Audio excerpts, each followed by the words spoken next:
بسم الله الرحمن الرحيم الحمد لله العليم الخبير المتقن نظام العالم بلا معين ونصير فسبحان الله الذي حكمته بالغة وعلمه غزير ونعمه واصلة إلى كل صغير وكبير وأشهد أن لا إله إلا الله وحده لا شريك له في نقير ولا قطمير وأشهد أن سيدنا ونبينا وعظيمنا محمد رسول الله الذي دعانا بكتاب منير ودعانا إلى الله بالإنذار والتبشير صلى الله عليه وعلى آله وأصحابه ما دامت الكواكب تسير أما بعد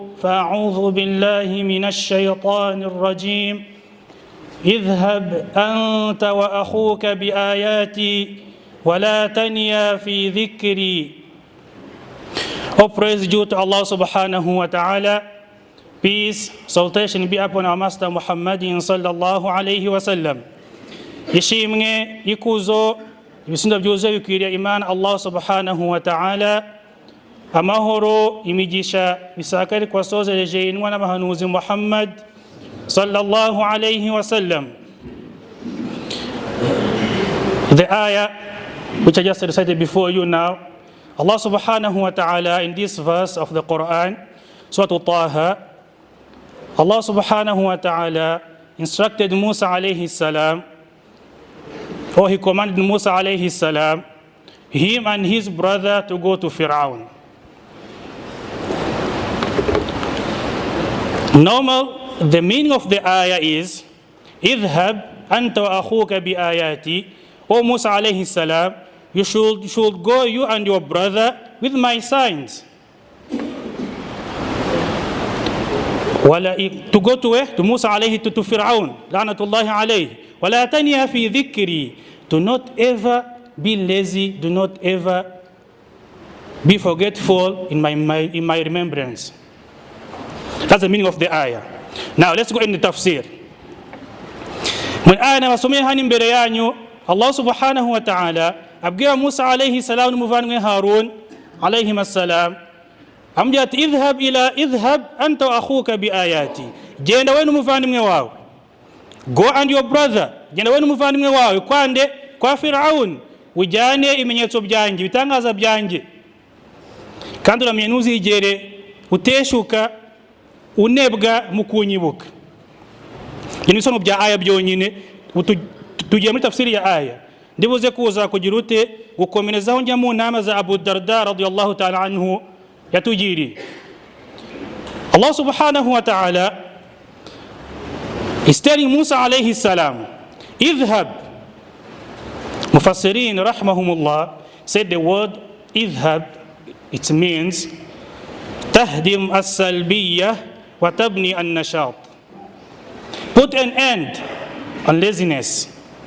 Stop being lazy. Get up in the morning. Rise early in the morning. Perform your prayers. Do your adhkar. When you're done, then go out. Go out. Look for something which can help you in your life. Don't be lazy. Idhhab.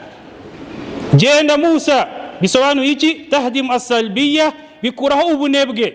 Watabni an-nashat, bikagira bite bigashikariza umuntu kuba yagira ubwire kuba yakora, yagira icyo akora. Byuka kare mu gitondo uzinduke usenge Allah subhanahu wa ta'ala, numara kumusenga ukora adhkar zawe nkizo usanzwe ukora, cyangwa se utasanzwe ukora wongere, nurangiza usohoka ugende kugicushaka icyo wakora. Idhhab. The second portion of the ayah, Allah is telling Musa alayhi salam, anta wa akhuka. You and your brother. Wowe n'umuvandimwe wawe. Anta wa akhuka bima'na tahdim al-fardiyya wa tabni al-jama'iyya. Put an end on individual. Think that I myself, I can do it by myself. Njewe nabikora ku giti cyanjye ndihagije. Nawe ihagije ubaho. Even the rich people, they need the poor people to help them. The wealthy people, they need the people who are poor to help them in their work.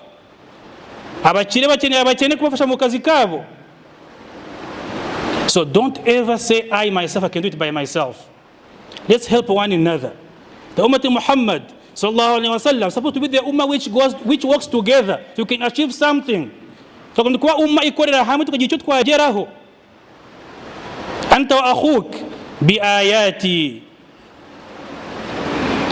tahdim al-jahla wa tabni al-ilm. Niba wamaze kubyuka kare wasohotse wagiye ujye gushaka icyo wakora, umaze kubona ugutera inkunga uwo mugomba gufashanya, igikurikirana iki? Ese ibyo ugiye gukora ubifitiye ubumenyi? You got up in the morning, you go out, look for something to do, then you find someone to help you, someone to work with you, someone to be with you. What comes next? Ese what you're going to do? Do you have knowledge about it? Do you have the divine knowledge? What am I doing? Is it halal or is it haram? Ibyo ngiye gukora ni halal cyangwa ni haram? Ese Allah bivuga hiki? Inwe Muhammad sallallahu alaihi wasallam bivuga hiki? What does Allah say about it and His Messenger Muhammad sallallahu alaihi wasallam? So tahdim al-jahla wa tabni al-ilm. It takes away the ignorance. You have to learn, you have to understand what you are doing. Allah subhanahu wa ta'ala, and He kept saying, وَلَا تَنْيَا فِي ذِكْرِي. And do not ever, Musa alayhi salam, be lazy in my remembrance. Uramenye ntuzanebwe ngo ushike kuba wanyibuka. Wazindutse kare mu gitondo ugiye mu kazi ubonye uwo mufasha na kuba mwagiye cyo mugeraho, mugiye gukora ibyo muzi bili halal, mwatanduki mwagiye kure ibyo Allah atishimiye, gikurikirana iki kugira ngo kugeraho ukigereho Allah nuzamuterane kuba wamwibuka. To achieve what you want to achieve, doesn't matter how smart you are, doesn't matter how much money how much money you have, you need Allah in your life. You got up early in the morning, you go to work, you will have someone who's helping or who you are helping. And then what you do is understand what you are doing, and then keep in mind that whatever you are doing, start with the name of Allah and end with the name of Allah subhanahu wa ta'ala. Now, in one part of the Africa, they have the board on the road which is written on, in Africa, a gazelle gets up in the morning, knows that it has to run fast than the fastest lion, otherwise to be eaten up by the lion. In Africa, the lion gets up in the morning, knows that it has to outrun the slowest gazelle, otherwise to starve to death. Muri Afrika yebita isha, buri mu gitondo ibyuka yiruka, ifite umugambi wo kwirukanka cyane bishoboka kugira ngo yanare izi kwiruka nigirute nibe yayifata ngo ibe yayirye. Intare nayo ikabyuka ifite umugambi igambiriye kuvuga ngo ndagerageza kubishoboka byose yasha itazi kwirukanka mbe nayifata nanjye mbe nayirye. Nibidashoboka kuba nayifata ndishwa n'inzara. Doesn't matter, either you are the gazelle or the lion, when the sun rises, better be running. Uko byameze kose waburisha waburi intare igitondo kije, you making sure ko uhakikisha ko uhamye ko ubyuka ufite icyo gomba kugeraho nk'umuntu. Abu Darda radiyallahu ta'ala anhu, among his advice which he gave to us, and why am I choosing Abu Darda radiyallahu ta'ala anhu? If you remember correctly what we spoke about last Jumu'ah, we spoke about the words of Ibn Mas'ud radiyallahu ta'ala anhu, where he says, "Man kana mustannan falyastanna biman qadimat, fa inna al-hayya la tu'man alayhi al-fitna. Ulaika ashabu Muhammad kanu wallahi afdal hadhihi al-umma wa a'maquha 'ilma wa aqalluha takallufa. Qawman ikhtarahum Allah suhbati nabiyhi wa iqamati dinihi fa'rifu lahum fadlahum wa tabi'uhum 'ala atharihim وتمسكوا بما استطعتم من أخلاقهم ودينهم فإنهم كانوا على صراط مستقيم." If you want to learn from someone, you want to make someone your role model, do not ever look for the one who's still alive.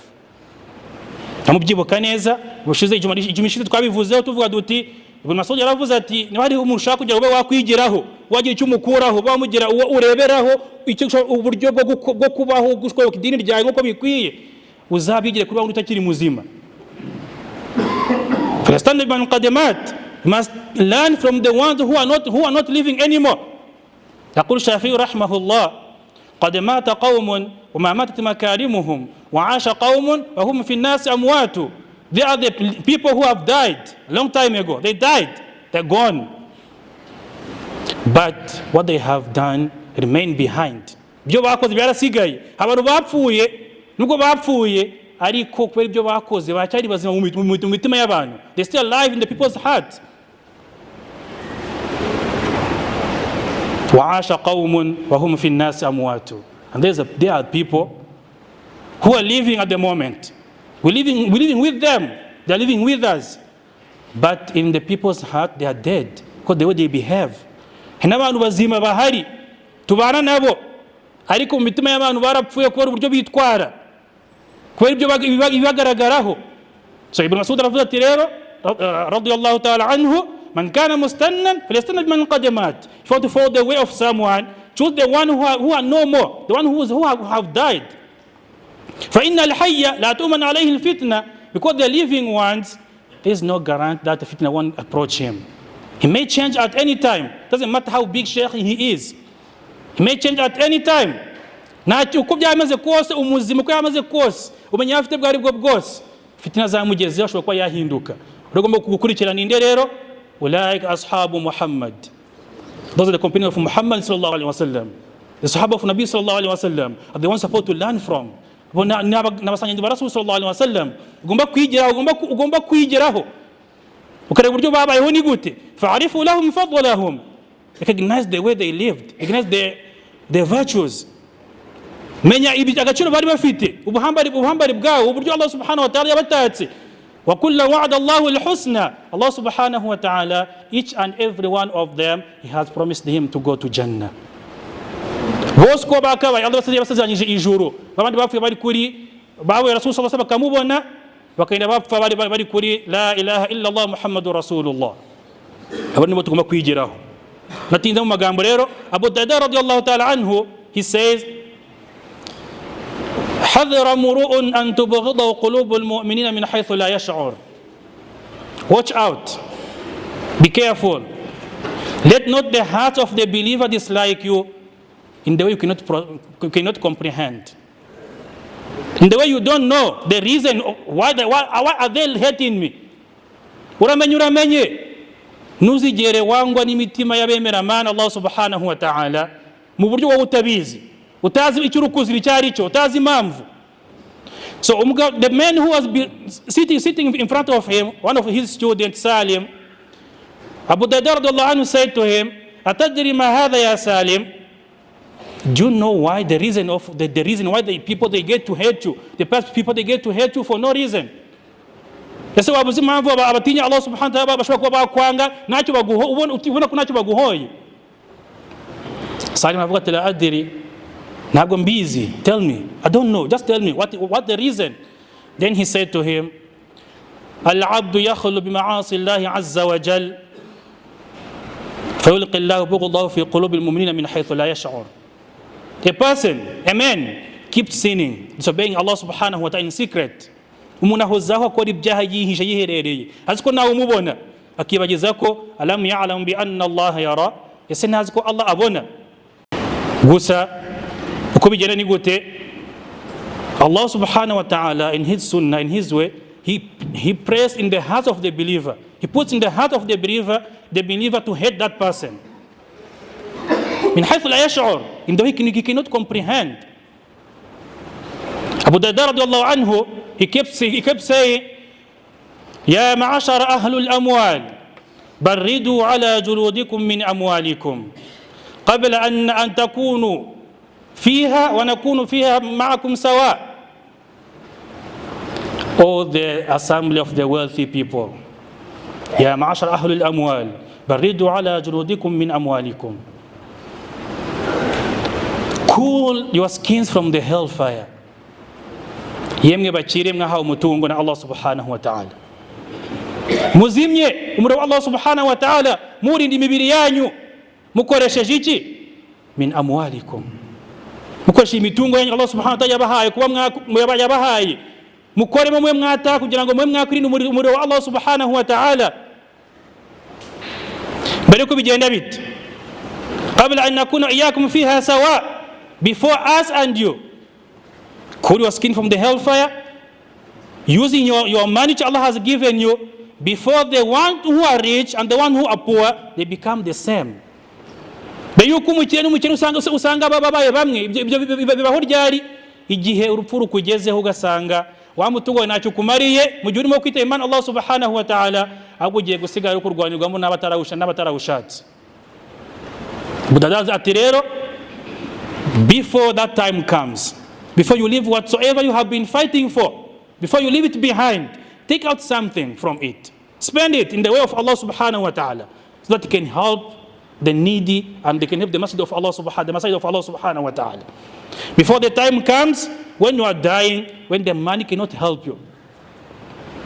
Abu Darda radiallahu anhu akomeza avuga ati, he kept saying, wailul likulli jamma'in faghirin fahu, woe be to the one, woe be to the one, umuvumo uri kuri wa wundi inde faghirin fahu, his mouth is ever open.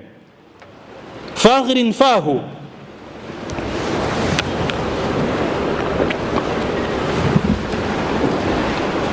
his mouth is over open. How? He just want to have more and more, more and more. Ahora yasina gusa ashaki nyongera. Yara ma 'inda an-nas wala yara ma 'indahu. He only sees what the people they have. He doesn't see what he has. He's not happy with what he has. He wants more and more. And remember, Nabi sallallahu alaihi wasallam, one of his advice to Abu Hurairah radhiyallahu ta'ala anhu, he told him, you must look at the one who is beyond you, the one who you have more than. Do not ever look at the one who is above you. Icyakora ni iki? Ahura rero ibyo abantu bafite byinshi kumurusha. Ese hara nzahagera ryari?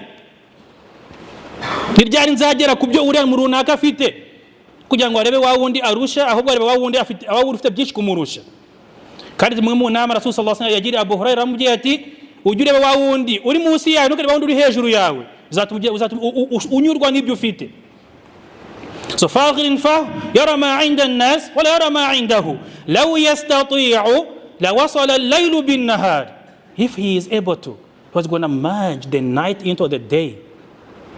Abishoboye yafata amanwa n'ijoro akabigira ikintu kimwe, kugira ngo abone umwanya wo guhora yirukanka akora. Ibyo nibyo bimushishikarije gusa. Nta mwanya wo kwibuka Allah subhanahu wa ta'ala, gusa nabikozwa kugira gute nabikozwa, ni byiza kugira ko bizamugira akamaro nyuma ava mu mwuka, ibyo ntabyo bimurebaho. Cyashaka no kugira ute n'ukugwiza gusa. He only worries about how can I get more and more and more. But he doesn't care about what will happen to him tomorrow when he dies. What will happen to him on the first night in the grave? What will happen to him? يقول الشافعي رحمه الله, وضمة القبر تنسى ليلة العرس. The squeeze of the grave, it makes you forget the happiest moment you had on earth. Iyo ugeze mu kaburi, buryo ikaburi gukana cyo kimara kwinjira mu kaburi, bikibagiza ibyishimo wabonye kuri iyi si. So umuntu ashikajwe n'iki? He only cares about how can he get more and more and more. وَيْلٌ لَهُ مِنْ حِسَابٍ غَلِيظٍ وَعَذَابٍ شَدِيدٍ. Woe be to him. They're going to be the heavy accountability on him, day of judgment. Allah subhanahu wa ta'ala will ask him each and everything, every cent, every coins, whatsoever you have made. Allah will question you.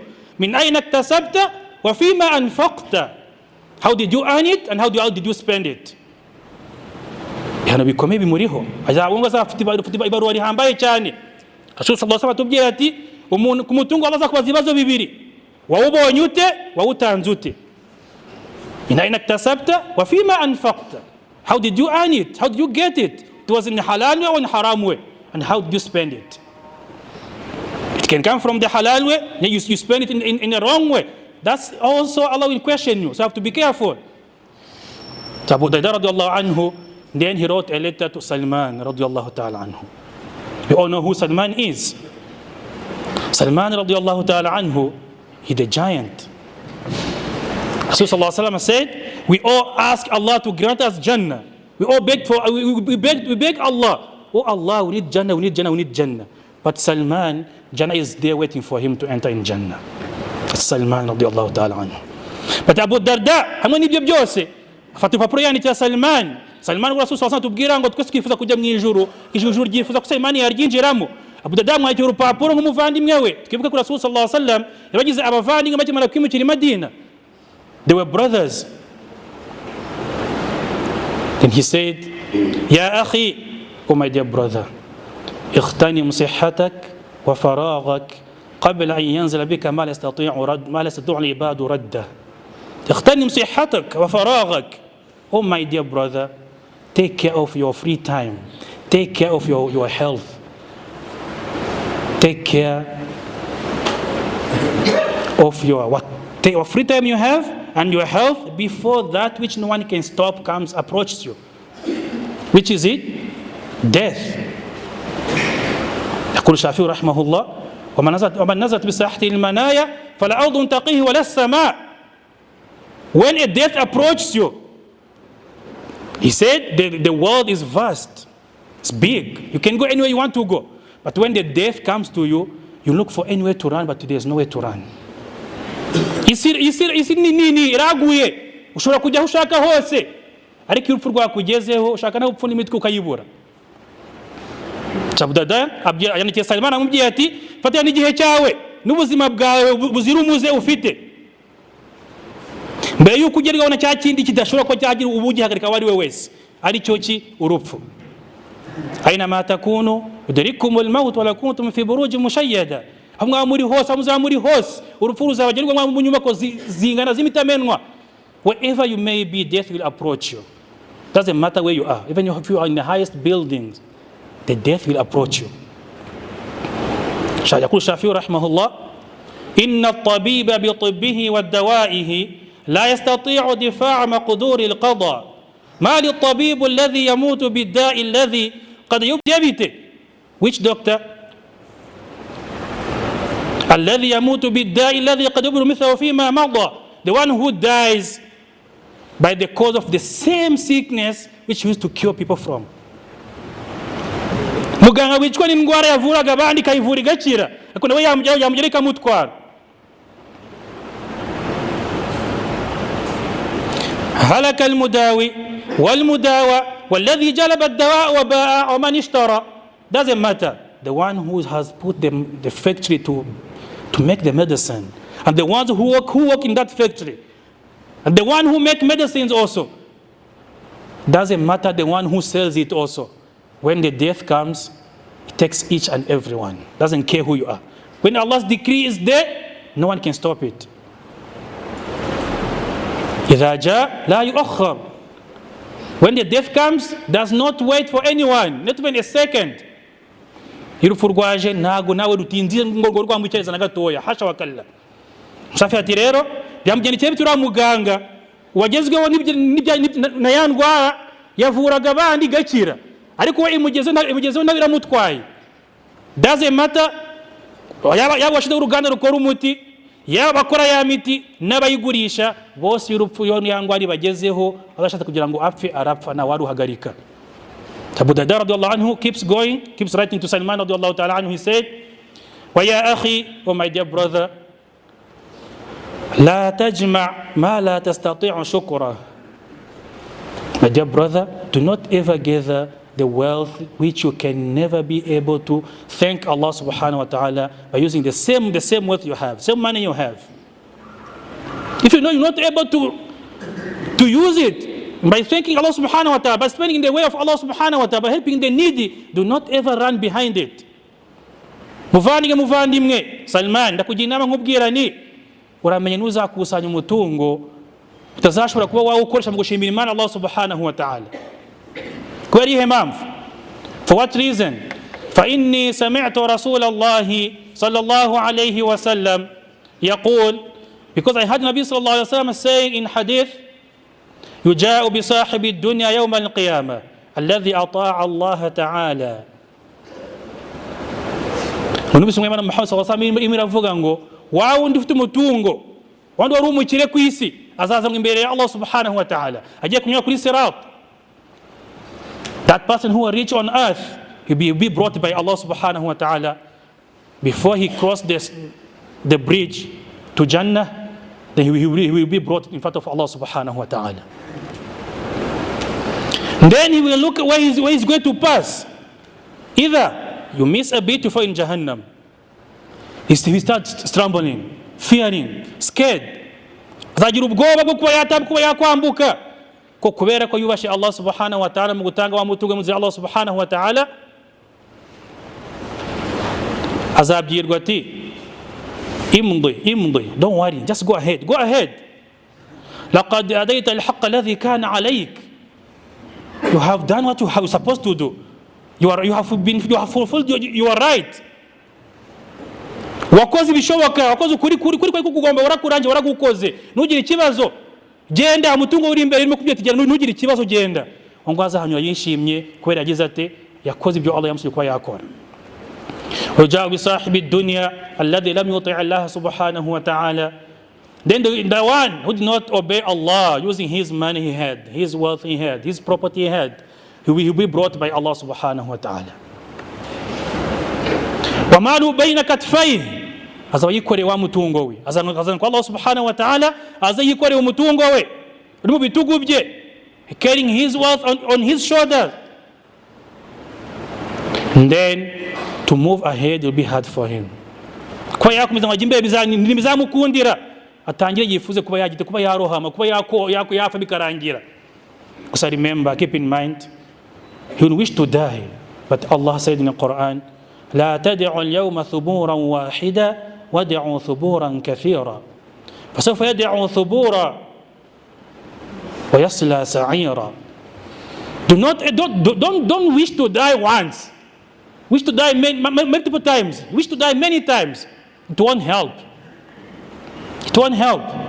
If you did not use your wealth while you still have it on earth at the moment, when you die, it won't help you. Remember, ما عندكم ينفد وما عند الله باق. Whatsoever you have will perish, will finish. You stay on earth, you will go without it. But what you have spent in the path of Allah subhanahu wa ta'ala, that what will help you tomorrow when you pass away. Ibyo mufite byose ibyo mufite hano ku isi byose bizarangira. Mupfe mubisige basige babirwaniramo. Gusa ibyo watanze mu nzira ya Allah subhanahu wa ta'ala byo bizakugira akamaro ejo hazaza ku munsi w'imperuka. Abu Darda radiyallahu anhu he keeps saying, irham al-yatim wa adinhu mink. Be merciful, be kind to the orphans, and make sure you bring him close to you. Eat with him, share whatsoever you have with him. Abu Darda avuga ati ujye wiyegereza imfubyi zibe hafi yawe, uziyegereze usangire nazo uzihe mu byo wariye, kubera ko fa inni sami'tu Rasulullah sallallahu alayhi wa sallam, Muhammad sallallahu alayhi wa sallam ivuga iti, I heard Nabi sallallahu alayhi wa sallam saying, when a man came to him, was complaining about his heart, he cannot cry, his heart has gone hard, became like a rock. Umutima wabaye nkibuye, ntabwo yarira Allah subhanahu wa ta'ala ngo bishoboke. Asambye ati kugira ngo umutima wawe worohe, ujye unyuza akaboko kawe hejuru ku mutwe w'imfubyi. Bivuze ngo ujye ugira ute, ujye umufasha uko bishoboye, umuhoza amarira.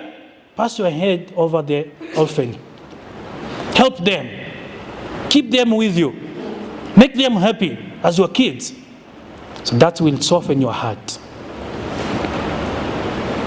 بارك الله لي ولكم بالقرآن العظيم ونفعنا إياكم بالآية والذكر الحكيم. أقول قولي هذا واستغفر الله لي ولكم ولسائر المسلمين فاستغفروه إنه هو الغفور الرحيم وهو البر الكريم. استغفر الله.